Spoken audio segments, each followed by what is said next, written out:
तुरंत डिसिजन घेतला की मला सोडायचं आहे म्हणून. आणि SPI जी महाराष्ट्र गव्हर्नमेंटची सैनिक स्कूल आहे, सर्व्हिसेस प्रिपरेटरी इन्स्टिट्यूट, तर तिथं लागलो हे मी, हेच माझं भाग्य होतं. पण मी चूक केली आणि मी ते सोडून दिलं. पण मग त्यानंतर माझ्या घरचे जे होते तर त्यांना थोडं माझं म्हणजे चांगलं नाही वाटलं. त्यांना वाईट वाटलं की यार मेहनत करून जॉईन केलं होतं आणि यांनी हे सोडून दिलं. मग त्यामुळे माझ्या घरचे माझ्याशी बोलत नव्हते. 1 महिना तर माझी आई वगैरे माझ्याशी बोलली नव्हती. आणि ती गोष्ट मला फार वाईट वाटायची की यार आपण काहीतरी एक अचीव केली होती, छोटी गोष्ट, आणि ती आपण सोडून खूप लवकर आपण क्विट केलं. पण मग तेव्हा मी ठरवलं होतं की नाही, ठीक आहे, भलेही मी SPI क्विट केलं, पण NDA मला जायचंच आहे, NDA मला जॉईन करायचं आहे. मी 9th मध्ये होतो. आता तुमच्यापैकी किती जण आहेत 9th मध्ये? किती आहेत? कोणीच नाही, सगळे मोठे आहेत का? ठीक आहे. म्हणजे जेव्हा मी 9th मध्ये होतो तेव्हा माझ्या घरचे, माझे आईवडील मला NDAला घेऊन गेले होते. तर तिथे मी बघितलं लाईफ कशी आहे, ते अकॅडमी कशी आहे, आणि मला खूप छान वाटलं ते. तेव्हा मी डिसाईड केलं होतं की नाही, मला एक दिवशी ह्याच जागेवर राहायचं म्हणून. तर मग SPI सोडून मी घरी आलो. 11th-12th अभ्यास वगैरे करायला लागलो. आणि त्या साईड बाय साईड मी NDA जी एक्झाम असते UPSCची, तर तिचा पण अभ्यास सुरू केला होता मी. तर मग मी टोटल 4 अटेम्प्ट दिले. तर पहिला अटेम्प्ट होता माझा सप्टेंबर 2019 मध्ये. मग 2020 मध्ये कोविड आला, त्याच्यात 2 अटेम्प्ट सोबतच झाले होते. तर आणि चौथा जो माझा फायनल अटेम्प्ट होता तो होता 2021 मध्ये, एप्रिलमध्ये. तर पहिल्या 3 अटेम्प्टमध्ये मी रिटर्न 3 वेळेस क्लिअर झालो. पण SSB मध्ये कसं 5 दिवसांचं इंटरव्ह्यू प्रोसेस असते ना, तर मी 5व्या दिवशी आउट होऊन जायचो. तर मग तेव्हा वाईट फार वाटायचं की यार समजायचं नाही, कारण SSB कशी म्हणजे प्रोसेस आहे की ज्याच्या समजत नाही तुम्ही कशामुळे आउट झाले म्हणून. तर मग 3 वेळेस असंच झालं. 5व्या दिवशी आउट झालो, कॉन्फरन्स आउट झालो. मग आणि 3 वेळेस म्हणजे सोनवणे सरांनी मला गाईड केलं होतं. तर त्यांनी मला 3 वेळेस खूप मोटिवेट केलं. चौथ्यांदा शेवटी मी जेव्हा त्यांना म्हणालो की सर आता माझा लास्ट अटेम्प्ट NDAचा, तर ते मला म्हणे की तू काही विचार नको करूस, 3दा कॉन्फरन्स आउट झाल्या, काय होईल म्हणे जास्तीत जास्त, जर म्हणजे चौथ्यांदा आउट होऊन जाईल, तर त्याच्या व्यतिरिक्त काय होणार आहे, मला अजून पण ऑप्शन्स असतील ग्रॅज्युएशन नंतर वगैरे. तर मग एवढा नको विचार करूस आणि एकदम फ्री माइंडसेटनी जा. तर त्या टाईमला मी जास्त प्रिपेरेशन नाही केलं, कारण प्रिपेरेशन ऑलरेडी झालं होतं. 3 अटेम्प्टचा एक्सपिरियन्स होता. तर मी फक्त एक माइंडसेटनी गेलो की ठीक आहे, जर झालं तर झालं, नाही झालं तरी काही प्रॉब्लेम नाही, आपण नंतर ट्राय करू. आणि लकीली त्या ह्याच्यात माझं झालं, इंटरव्ह्यू क्लिअर झाला. आणि ती जी एक मुवमेंट असते जेव्हा तुम्हाला म्हणजे समजतं, ते काय करतात, तुमचे जे चेस्ट नंबर असतात ते अनाऊन्स करतात की कोण मुलं सिलेक्ट झाले. ते नाव नाही सांगत, ते तुमचा चेस्ट नंबर अनाऊन्स करतात. तर माझा चेस्ट नंबर सगळ्यात शेवटचा होता, म्हणजे 61 मुलं होते आणि माझा 59 चेस्ट नंबर होता. आणि 13 मुलं त्यांनी ऑलरेडी सिलेक्ट केले होते. आणि त्यांनी ऑलरेडी सांगितलं होतं की 14 मुलं आम्ही सिलेक्ट केले, त्यापैकी त्यांनी 13 नावं घेतले होते. आणि शेवटचे 5-6 जण बाकी होतं, एकच नाव होतं. आणि लकीली असं झालं, त्यांनी माझा चेस्ट नंबर अनाऊन्स केला. तर मग ती फिलिंग फार वेगळीच होती. म्हणजे तेव्हा मला म्हणजे विश्वास नाही बसला की जर हे खरंच झाले की नाही. बट जेव्हा ते समजलं की हो झाले, तेव्हा खूप चांगलं वाटलं.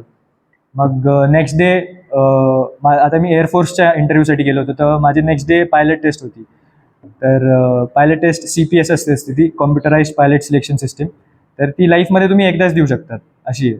तर माझं त्याच्यात झालं नाही, बट मला माहीत होतं ठीक आहे, काही प्रॉब्लेम नाही, कारण जरी एअरफोर्समध्ये नाही झालं तरी ॲटलिस्ट दुसऱ्या सर्व्हिसमध्ये होऊन जाईल. पण मला NDA जॉईन करायला भेटणार हे माहीत होतं.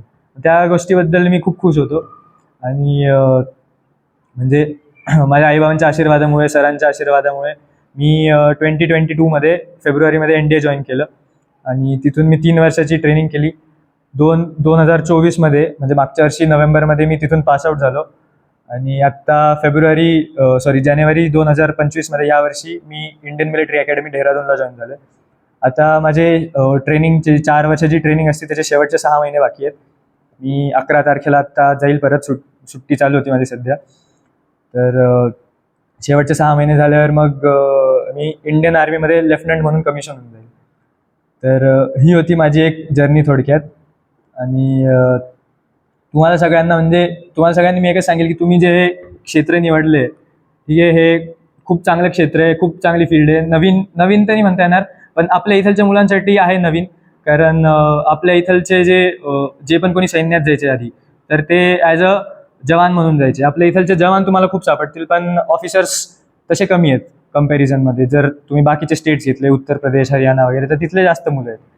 तर मग त्याच एक कन्सेप्टला घेऊन SPI बनलं होतं 1977मध्ये की महाराष्ट्रातले मुलं जास्तीत जास्त प्रमाणात NDA मध्ये जावेत, ऑफिसर बनावेत म्हणून.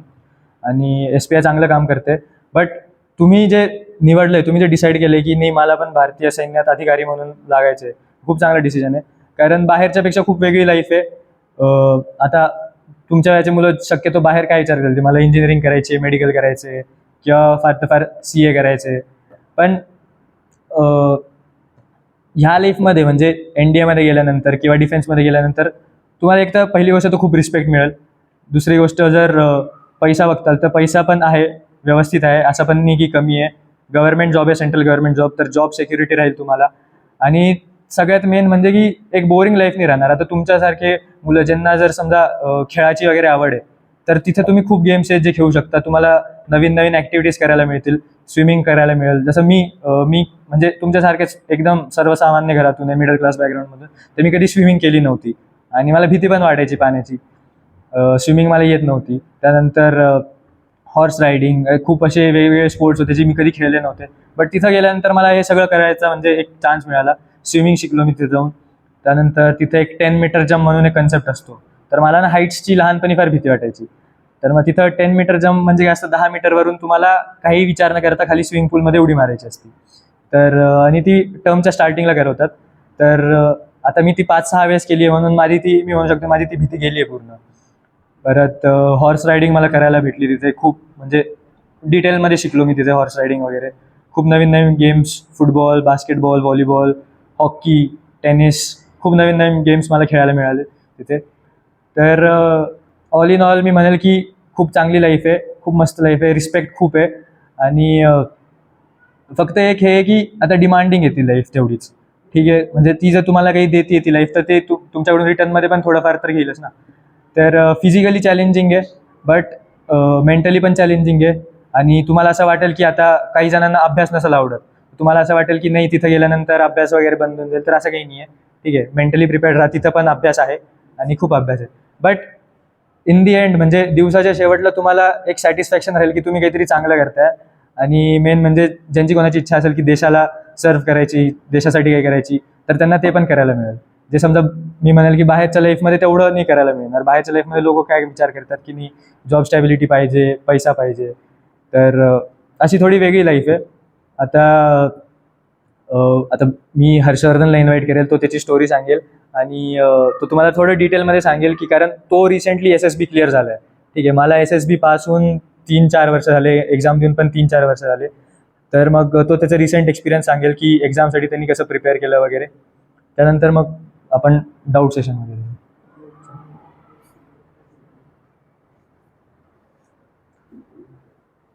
और सर